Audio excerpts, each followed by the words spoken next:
हाँ जी, तो कैसे हो आप लोग। मैं आपका नीलेश भैया बहुत बहुत स्वागत करता हूँ इस यूट्यूब चैनल पे।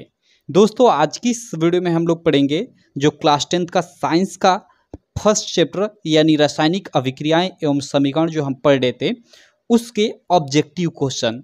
इससे पहले जो भी कॉन्सेप्ट थे इस चैप्टर के, लाइक जैसे रासायनिक अभिक्रियाओं का प्रकार हो गया, या उससे पहले रासायनिक अभिक्रियाएं क्या होती हैं, रासायनिक समीकरण क्या होता है, अभिकारक उत्पाद क्या होता है, या रासायनिक समीकरण को संतुलित कैसे करें, संतुलित या असंतुलित रासायनिक समीकरण क्या होती है, मतलब ये सारे के सारे कंसेप्ट हमने पहले ही देख लिया है, पहले ही पढ़ लिया है।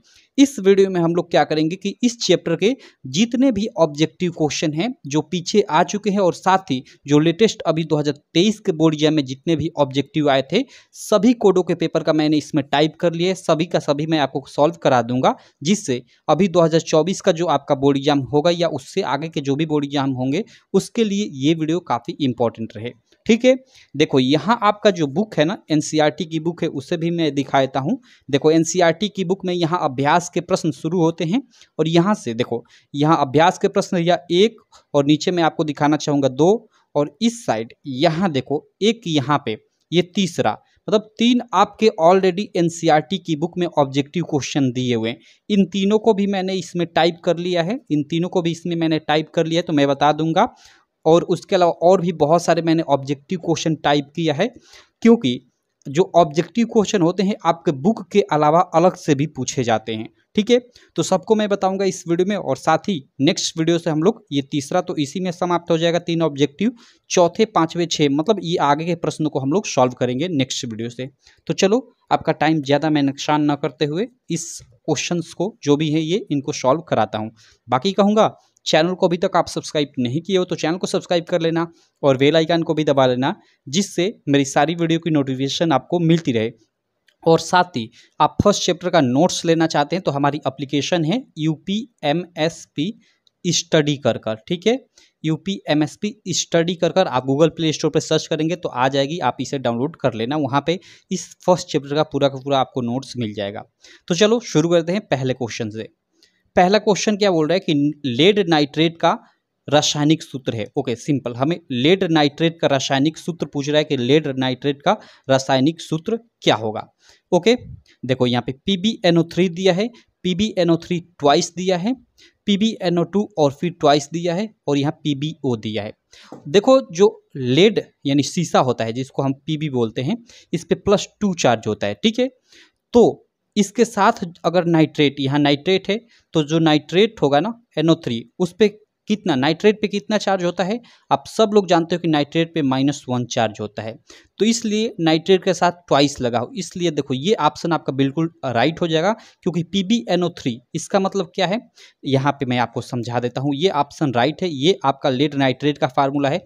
मैं केवल यहाँ फार्मूला ये नहीं बोलूँगा कि आप याद कर लो, याद भी नहीं है तो इसको आप शट आउट कर सकते हो। Pb पे देखो +2 चार्ज होता है, ठीक है, और NO3 यानी जो नाइट्रेट आयन होता है उस पर -1 चार्ज होता है, इसलिए यहाँ पे 2 लिखा गया, क्योंकि NO3 और NO3 2 है, तो यहाँ -1 2 चार्ज, माइनस और +2 चार्ज, चार्ज बराबर है, इसलिए फार्मूला बिल्कुल राइट है। तो ये बी वाला ऑप्शन सही होगा, लेड नाइट्रेट का यही फार्मूला होगा, PbNO3 ट्वाइस, सिंपल। ठीक है, चलो अगला प्रश्न देख लेते हैं, सेकंड नंबर।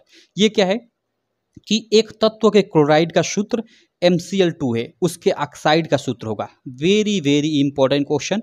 ये जो क्वेश्चन था 2023 बोर्ड एग्जाम में अभी जो हुआ है 824 EJ वाला जो कोड था उसमें आया था, और 2023 का बोर्ड एग्जाम जो हुआ है ये क्वेश्चन सेकंड वाला, ये भी 824 EJ वाला जो पेपर कोड है साइंस का, उसमें ये आया था। ठीक है, ये दोनों प्रश्न आए थे।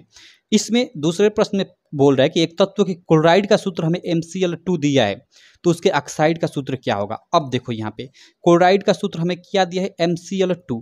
अब देखो जो क्लोरीन होता है Cl, इस पे क्या होता है, इस पे -1 चार्ज होता है, जैसे NaCl हम लोग लिखते हैं ना, सोडियम क्लोराइड, तो यहाँ सोडियम पे +1 और क्लोरीन पे -1 चार्ज होता है। ठीक है, तो यहाँ Cl नीचे 2 लिखा है, इसका मतलब कि इस पे +2 चार्ज होगा, तभी तो ये Cl- और Cl- 2 थे, तो इसलिए माइनस और प्लस चार्ज आपस में बराबर होंगे, तो यहाँ इसका मतलब कि M पे कितना चार्ज होगा, +2 चार्ज होगा।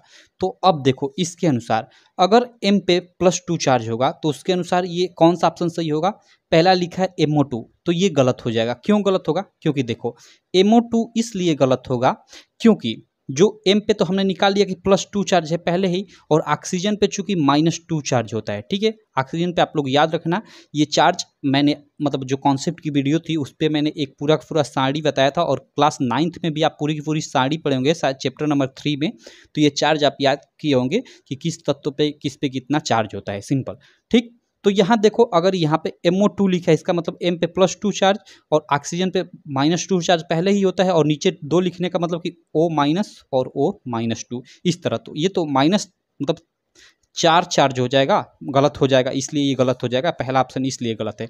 MO, अब देखो MO में क्या है, देखो MO इस पे तो +2 चार्ज हमने पहले ही निकाल लिया है, और ऑक्सीजन पे -2 चार्ज होता ही है, तो ये बिल्कुल फार्मूला राइट हो जाएगा। ठीक है, ये आपका राइट हो जाएगा। एक तत्व के क्लोराइड का सूत्र MCl2 है, तो उसके ऑक्साइड का सूत्र MO होगा। ठीक है, ये होगा। ये इसलिए गलत हो जाएगा क्योंकि देखो यहाँ पे ये इसलिए गलत होगा कि M2O3 लिखा है, मतलब यहाँ +2 चार्ज होगा तो 2 दूना का 4 हो जाएगा प्लस, और यहाँ पे -2 होगा तो 3 दूना का 6 माइनस हो जाएगा, इसलिए ये गलत हो जाएगा। और M2O तो यहाँ पे -2 और यहाँ पे +2 और नीचे 2 लिखा है तो 2 दूना का 4 +4 हो जाएगा, तो इसलिए ये गलत। तो ये बी वाला बिल्कुल राइट हो जाएगा। तो देखो मैंने चारों ऑप्शन को एकदम अच्छे से एक्सप्लेन कर दिया कि किस लिए कौन गलत है और किस लिए कौन सही है। तो इस तरह आप जो भी चीज़ें पढ़ना है इस तरह पढ़ना है, ये पढ़ाई का असली तरीका होता है, सिंपल। ठीक है, ऐसा नहीं कि बस आप ऑप्शन मारे काम खत्म। हाँ, एग्जाम टाइम जब आप मतलब एग्जाम में ऐसा नहीं है कि आपको हर ऑप्शन वेरीफाई करना है, ये पढ़ते समय करना है। पढ़ते समय आप करोगे ना इस समय, ठीक है, तो आपका कॉन्सेप्ट मजबूत होता जाएगा, और एग्जाम में आप देखते ही मतलब 1 मिनट के अंदर ही ये चारों ऑप्शन को आप खल्लास कर दोगे, कौन गलत है कौन सही है और क्यों है, सिंपल। ठीक, चलो अगला हम लोग का 3rd नंबर प्रश्न हम लोग देख लेते हैं। कह रहा है कि FeCl3, ठीक है, Fe मीन्स वही आयरन लोहा, Cl3 FeCl3 आयरन क्लोराइड जब जल से अभिक्रिया करता है, और प्लस यहाँ देखो प्लस Y से अभिक्रिया करता है, मतलब इस Y के जगह पे कुछ होना चाहिए इस ऑप्शन में से। तो ये और ये इन 3 चीज़ों का निर्माण होता है। तो इस रासायनिक अभिक्रिया में Y है, ये Y के जगह पे क्या होना चाहिए, और चार्ट है, ऑप्शन दिया हुआ है। ये 2018 में प्रश्न आया हुआ था, मुझे पता नहीं किस कोड में आया हुआ था, लेकिन 2018 में आया हुआ था। तो यहाँ पे ध्यान देना, देखो Fe है, इधर Fe है, Cl इधर भी Cl होगा, H2O है, ठीक है, H2O तो इधर भी मतलब कहीं H है, सिंपल मतलब वही हाइड्रोजन है, ऑक्सीजन है। अब देखो यहाँ पे क्या है कि यहाँ इधर देखो, यहाँ S है सल्फर, और इधर सल्फर कहीं नहीं है, इसका मतलब Y के जगह पे सल्फर होगा, क्योंकि इधर सल्फर होगा तभी तो इधर सल्फर आएगा। ठीक है, तो इसलिए यहाँ पे S होगा। अब S में क्या होगा ये हमें देखना होगा कि क्या AC होगा, क्योंकि यहाँ हमें संतुलित भी करना है। ठीक है, यहाँ हमें संतुलित भी सारी चीज़ें करना है, संतुलित कर कर देखना है। तो देखो 2Fe लिखा है, तो इधर 2Fe, ठीक है, आयरन तो हमें मतलब कोई दिक्कत नहीं है। क्लोरीन Cl लिखा है, और इधर क्लोरीन है नहीं, और यहाँ नीचे 3 है, इधर 2 है, तो 3 दूना का 6 क्लोरीन हो गया। इधर क्लोरीन देखते हैं, 2 दूना का 4, और यहाँ Cl है, आगे 2 है, तो ठीक है, यहाँ भी 4 क्लोरीन। उसके बाद हाइड्रोजन अगर देखा जाए तो 2 दूना का 4, हाइड्रोजन 4, H2 यहाँ पे लिखा है, और 2H यहाँ पे लिखा है, हाइड्रोजन 4। ऑक्सीजन देखते हैं, ऑक्सीजन यहाँ 2O लिखा है, ठीक है, मतलब ऑक्सीजन यहाँ पे 2 है, और इधर ऑक्सीजन देखते हैं यहाँ O4 है। देखो यहाँ पे ऑक्सीजन 4 है, मतलब इधर ऑक्सीजन कितना है, 2 है, और इधर ऑक्सीजन 4 है, मतलब यहाँ ऑक्सीजन की कमी है, कितने की, 2 की, तो ऑक्सीजन 2 की, तो O2 यानी SO2, यानी ये वाला आपका राइट होगा, यहाँ पे SO2 रहना चाहिए। तो देख लिए इसको कैसे आपको निकाला जाएगा, आशा करता हूँ आप समझ में मतलब आपको अच्छे से आ गया होगा। चलो ये 3rd नंबर प्रश्न रहा। अगला हम लोग 4th नंबर देख लेते हैं। 4th नंबर प्रश्न क्या है कि श्याम श्वेत फोटोग्राफी में प्रयुक्त होता है। ये तो सिंपल याद आपको करने वाला प्रश्न है, AgCl, ठीक है, क्या AgCl सिल्वर क्लोराइड का उपयोग होता है श्याम श्वेत फोटोग्राफी में। कभी कभी इसका रंग पूछ देता है कि सिल्वर क्लोराइड यानी AgCl का रंग कैसा होता है, तो ये श्वेत रंग होता है, इसका सफ़ेद टाइप का रंग होता है, सिंपल। ठीक, चलो अगला 4 के बाद हम लोग 5 नंबर प्रश्न कर लेते हैं। ये प्रश्न आपका NCERT की बुक में पहला ही प्रश्न है, देखो, और NCERT का ही प्रश्न है, और 2019 के बोर्ड एग्जाम में पूछा गया भी था। ठीक है, इसमें देखो ये थोड़ा उलझाऊ प्रश्न है, लेकिन मैं आपको काफ़ी आसान कर दूंगा। देखो नीचे दी गई अभिक्रिया के संबंध में कौन सा कथन असत्य है, यहाँ पे ध्यान देना, असत्य कथन हमें छांटना है। ठीक, और हमें यहाँ चार्ट है, कथन दिया हुआ है, और इस कथन के लिए यहाँ पे ऑप्शन दिया हुआ है कि हमें ऑप्शन कौन सा इसमें से राइट होगा। ठीक, ये हम लोग की अभिक्रिया है। यहाँ क्या है, लेड ऑक्साइड जब कार्बन से अभिक्रिया करता है तो लेड और कार्बन डाइऑक्साइड का निर्माण करता है। सिंपल।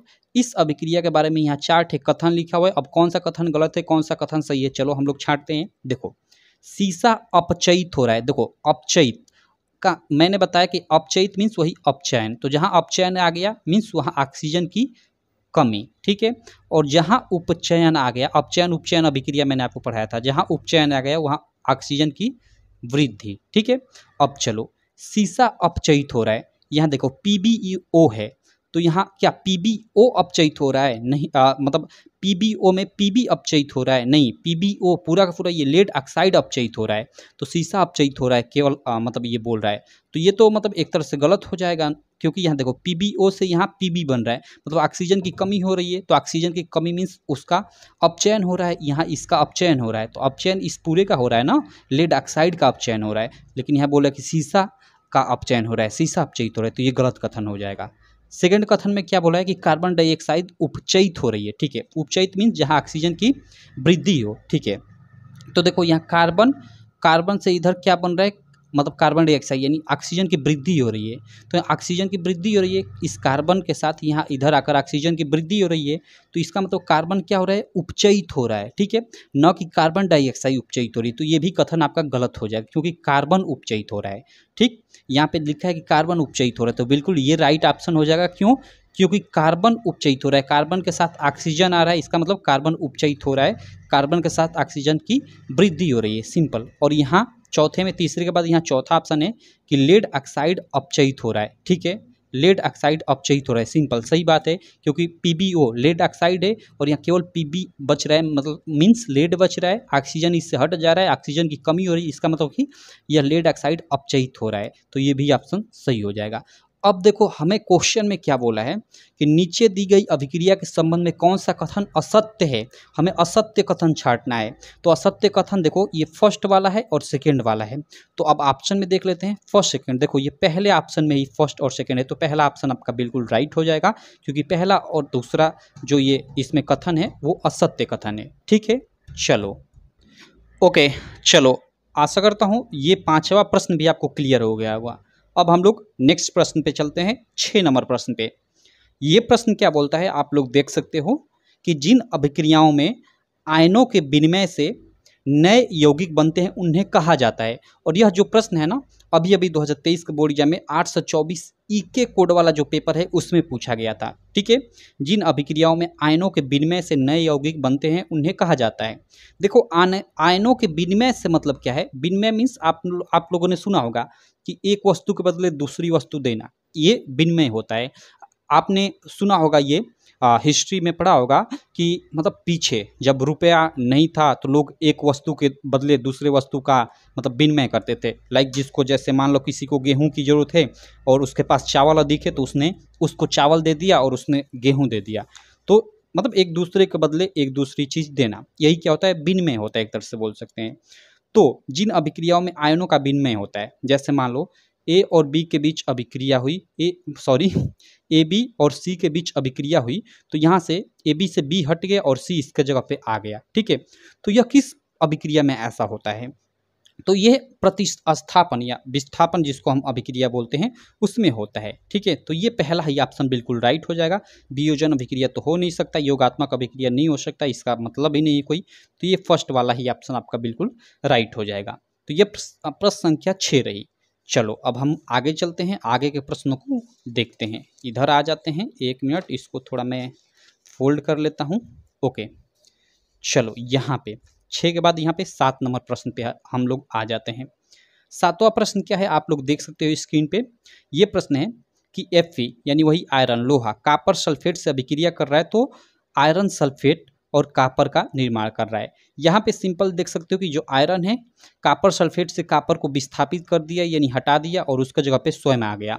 और ऐसा क्यों होता है, हमने विस्थापन अभिक्रिया में इसके बारे में अच्छे से पढ़ा था, क्योंकि यहाँ जो आयरन है इसकी अभिक्रियाशीलता अधिक होगी कॉपर की अपेक्षा, इसलिए कॉपर को उसने उसके यौगिक से विस्थापित कर दिया, हटा दिया।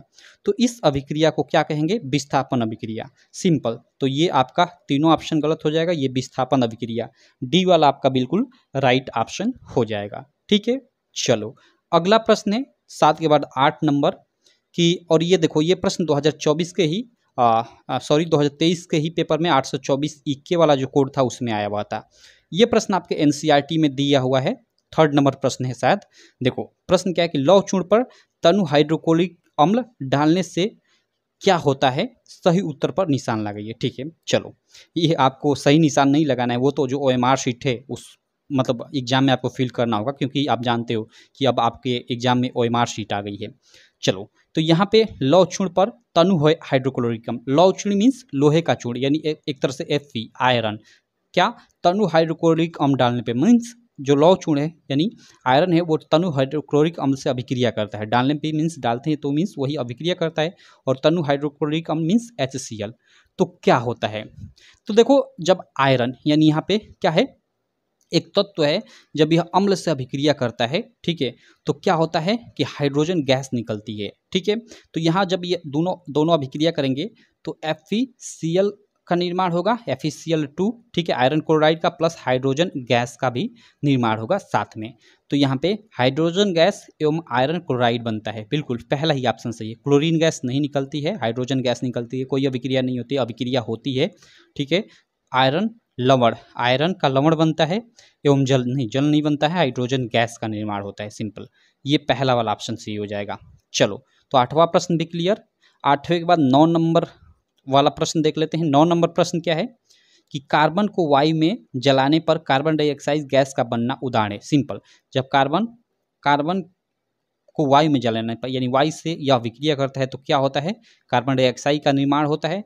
यह अभिक्रिया है, किस प्रकार की अभिक्रिया है, तो भाई यहाँ पे देखो ये तो संयोजन अभिक्रिया का उदाहरण है। सिंपल, तो संयोजन अभिक्रिया, ये 9 का आपका ए वाला जो है ना बिल्कुल राइट ऑप्शन हो जाएगा। ठीक है, चलो अब 9 के बाद हम लोग 10 नंबर प्रश्न पे चलते हैं। 10 नंबर प्रश्न क्या है, यहाँ पे देख सकते हो, जिंक जो है H2SO4 यानी सल्फ्यूरिक अम्ल यानी तेजाब से अभिक्रिया कर रहा है, तो यहाँ जिंक सल्फेट और हाइड्रोजन गैस का निर्माण कर रहा है। ठीक है, ये ऊपर की तरफ तीर है यानी हाइड्रोजन गैस। ठीक है, यह अभिक्रिया है, किस प्रकार की अभिक्रिया हमें बता रहा है, तो देखो जिंक जो है ना H2SO4 को यानी हाइड्रोक्लोरिक अम्ल से हाइड्रोजन को विस्थापित कर दे रही है, हटा दे रही है, और उसके जगह पे जिंक स्वयं आ जा रहा है, तो यह एक विस्थापन अभिक्रिया का ही उदाहरण हुआ। ये बी वाला ऑप्शन राइट हो जाएगा। यह पूछा था 2023 का भी जो बोर्ड एग्जाम हुआ है 824 EM कोड वाले पेपर में, और यह प्रश्न पूछा था 824 EL वाले कोड में। ठीक है, चलो भाई साहब ये क्लियर। आगे हम चलते हैं, 10 के बाद हम लोग 11 नंबर प्रश्न पे चलते हैं। 11 नंबर प्रश्न क्या है, आप स्क्रीन पे देख सकते हो कि यहाँ पे कॉपर ऑक्सीजन से अभिक्रिया कर कॉपर ऑक्साइड बना ले रहा है, और यह पूछ रहा है कि हमें कि यह किस प्रकार की अभिक्रिया है, आप बताओ। सिंपल, तो देखो कॉपर ऑक्सीजन से अभिक्रिया कर कॉपर ऑक्साइड बना रहे हैं, तो एक तो यह संयोजन अभिक्रिया का भी उदाहरण हो सकता है, क्योंकि ये दोनों मिलकर एक मतलब इधर यौगिक का निर्माण कर रहे हैं, तो ये संयोजन अभिक्रिया का भी उदाहरण हो सकता है, लेकिन ऑप्शन में संयोजन अभिक्रिया नहीं दिया हुआ है। यहाँ पे देखो उपचयन दिया है, उपचयन मीन्स जहाँ ऑक्सीजन की वृद्धि हो जाए, तो कॉपर के साथ यहाँ पे देखो कॉपर ऑक्साइड यानी ऑक्सीजन आ गया है, ऑक्सीजन की वृद्धि हो गई है, इसलिए यहाँ ये उपचयन अभिक्रिया का भी उदाहरण हो सकता है, तो इसलिए फर्स्ट ऑप्शन सही हो जाएगा। चलो 11 के बाद हम लोग 12 नंबर प्रश्न पे चलते हैं।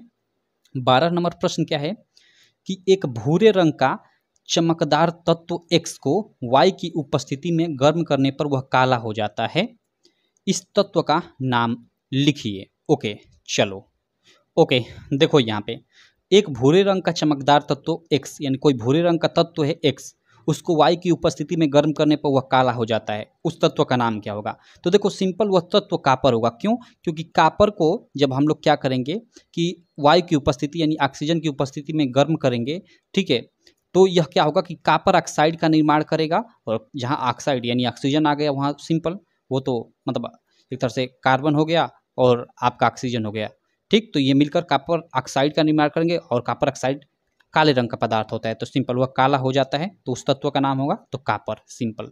चलो यहाँ आगे हम लोग चलते हैं, 1 मिनट। 13 नंबर प्रश्न पे संक्षारण का उदाहरण है। देखो संक्षारण जैसे लोहे पे जंग लगना, ये संक्षारण का उदाहरण है, ठीक है। या तांबे पे हरा, देखो तांबा जो होता है ना, तांबा पे जैसे लोहे पे तो जंग लगता है तो वो भूरे रंग का होता है, ठीक है। और लोहा सॉरी माफ़ करना मैंने क्या बोल दिया, लोहे पे जो जंग लगता है वो भूरे रंग का होता है, आपने ऊपर देखा होगा। और तांबे पे जो जो तांबे के बर्तन होते हैं या तांबे की जो भी वस्तुएं होती हैं उन पे जो परत जमती है ना, वो हरे रंग की वो परत जमती है, वो भी उसको तांबे को संक्षारित करती है, ठीक।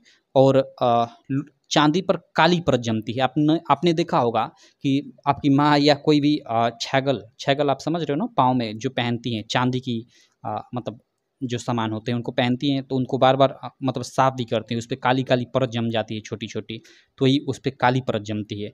तो ये सारे के सारे ये क्या हैं, संक्षारण के उदाहरण, तो ये सभी ऑप्शन सही है, ठीक। चलो आगे हम लोग चलते हैं, 13 के बाद 14 नंबर प्रश्न पे इधर आ जाते हैं, 1 मिनट यहाँ पे देखते हैं, ओके। और देखो इनका सारा का सारा मैंने आंसर की भी यहाँ पे डाल रखा है, और ये सारा का सारा ये जो ऑब्जेक्टिव है आपको हमारी एप्लीकेशन UPMSP स्टडी, ये आप सर्च करना गूगल प्ले स्टोर पे UPMSP स्टडी, हमारी ऐप आ जाएगी, इसे डाउनलोड कर लेना। वहीं पे आपको ये पूरा पूरा ये आपका नोट्स भी मिल जाएगा और साथ में ये ऑब्जेक्टिव क्वेश्चन भी मिल जाएंगे विथ आंसर की, ठीक है। चलो यहाँ पे अगला हम लोग प्रश्न देख लेते हैं भाई साहब, 1 मिनट। ये 14 नंबर और 15 नंबर 2 प्रश्न है, उसके बाद इस वीडियो को हम लोग खत्म करते हैं और फिर नेक्स्ट वीडियो में हम लोग जो अभ्यास के प्रश्न होंगे तीसरे तक तो आपका ऑब्जेक्टिव क्वेश्चन ही है, चौथे प्रश्न से स्टार्ट करेंगे। रासायनिक अभिक्रियाओं में होता है, ओके, रासायनिक अभिक्रियाओं में क्या होता है, नए तत्वों का निर्माण होता है, तो ये बिल्कुल ऑप्शन गलत हो जाएगा। नए तत्वों का निर्माण नहीं होता है, ऐसा नहीं है कि जैसे इधर वाली चीज़ें आप जानते हो कि अभिकारक होती हैं और इधर बनकर जो पदार्थ आता है उसको उत्पाद बोलते हैं। तो अभिकारक में ऐसा नहीं कि इधर ऑक्सीजन है ही नहीं और इधर ऑक्सीजन आ जाएगा, ऐसा नहीं है, नए तत्वों का निर्माण नहीं होता है, ठीक है। इधर अगर ऑक्सीजन अभिकारक में अवेलेबल है तभी इधर ऑक्सीजन प्राप्त होगा, ऐसा नहीं है कि इधर कहीं ऑक्सीजन है ही नहीं और इधर ऑक्सीजन आ गया। तो नए तत्वों का निर्माण का मतलब ये है, ठीक। नए परमाणुओं का निर्माण कोई इसका मतलब नहीं, हाँ नए यौगिक का निर्माण होता है, जैसे आपका कार्बन और ऑक्सीजन अभिक्रिया कर कार्बन डाइऑक्साइड यहाँ पर बना लिए, तो ये एक नए यौगिक का निर्माण हुआ, सिंपल, ठीक है। तो ये सी वाला ऑप्शन आपका इसका राइट होगा 14 का। और उसके बाद 15 नंबर क्वेश्चन है कि श्वसन किस प्रकार की रासायनिक अभिक्रिया है, तो देखो श्वसन एक ऊष्माक्षेपी अभिक्रिया का उदाहरण है। क्यों? क्योंकि श्वसन में ऊर्जा का निर्माण होता है और जिस अभिक्रिया में ऊर्जा या ऊष्मा का निर्माण हो वह ऊष्माक्षेपी अभिक्रिया होती है, ठीक है। और ऊष्माशोषी अभिक्रिया मतलब ऐसी अभिक्रिया जिसमें मतलब रासायनिक अभिक्रिया करने के लिए ऊष्मा की आवश्यकता हो, वह ऊष्माशोषी, यानी जिसमें ऊष्मा का अवशोषण हो, वो ऊष्माशोषी अभिक्रिया होती है। तो इसमें ऊष्मा का तो श्वसन में निर्माण होता है, ठीक है, हमारे शरीर के अंदर, तो यहाँ हम बोल सकते हैं ऊष्मा नहीं, वही ऊर्जा का, ठीक है। तो इसलिए श्वसन एक ऊष्माक्षेपी अभिक्रिया है, ये फर्स्ट ऑप्शन सही हो जाएगा, ठीक है। तो इस प्रकार हमने काफ़ी इम्पोर्टेंट जो भी प्रीवियस ईयर के क्वेश्चन थे सारे क्वेश्चन हमने कर लिया, जितने भी अब तक आप लोग के इस चैप्टर यानी रासायनिक अभिक्रियाएं एवं समीकरण से आप लोग के बोर्ड एग्जाम में आए थे, सब क्वेश्चन को हमने कर लिया और कुछ नए क्वेश्चन भी किए। तो देखना आपके एग्जाम में इन्हीं क्वेश्चन मतलब जो 15 क्वेश्चन कराया ना, इन्हीं क्वेश्चन में से सेम टू सेम डिट्टू ऑप्शन सहित फंस जाएंगे, ठीक है। बाई चांस आपकी भाग खराब रही, कुछ अलग क्वेश्चन आया, तो जो भी मैंने कॉन्सेप्ट अब तक पीछे बताया है और जो भी ये ऑब्जेक्टिव क्वेश्चन में अब तक कॉन्सेप्ट आपने सीखा, इसी कॉन्सेप्ट के आधार पे अगर कोई नया प्रश्न भी आता है तो आप कर लोगे, कोई दिक्कत आपको नहीं होगी, ठीक है। तो चलो आप बाकी हमारी जो एप्लीकेशन है UPMSP स्टडी, इसे गूगल प्ले स्टोर से डाउनलोड कर लेना। मैं मिलता हूँ आपसे इसी प्रकार की नेक्स्ट वीडियो में, तब तक के लिए थैंक यू।